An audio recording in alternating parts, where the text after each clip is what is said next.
चाट मसाले, आमच्याकडे मालवणी गरम मसाला, स्पेशल मच्छी मसाले, हळद, भाजका मसाला असे विविध प्रकारचे प्रसिद्ध मसाले मिळतील।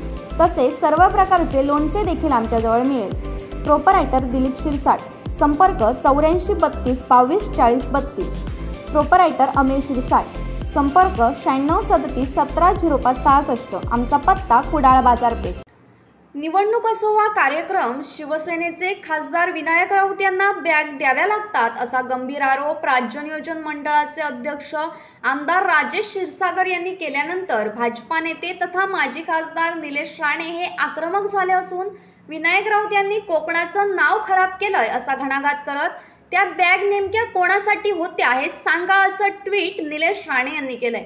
कोल्हापूर येथे रत्नागिरी सिंधुदुर्गचे खासदार विनायक राऊत यांनी शिवसेनेचा जिल्हा मेळावा घेतलाय। त्यावेळी त्यांनी शिवसेनेचे नेते राज्य नियोजन मंडळाचे अध्यक्ष राजेश क्षीरसागर यांच्यावर आरोप केले होते।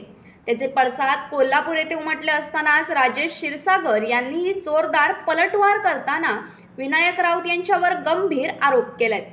विनायक राऊत ज्या ठिकाणी जातात त्या ठिकाणी पैसे घेतल्याशिवाय जात नाहीत। कार्यक्रम असो वा कोणतीही निवडणूक त्यांची बॅग तयार ठेवावीच लागते असे थेट शरसंधान केलंय।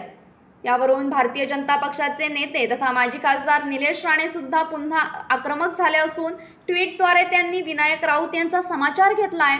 आमदार राजेश क्षीरसागर यांनी खासदार विनायक राऊतांवर गंभीर आरोप केलायत। विनायक राऊत निवडणूक असो वा कार्यक्रम त्याला बॅग द्याव्या लागतात।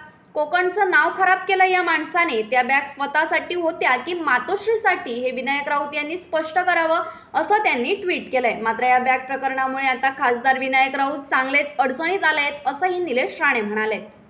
Bureau news कोकणशाही।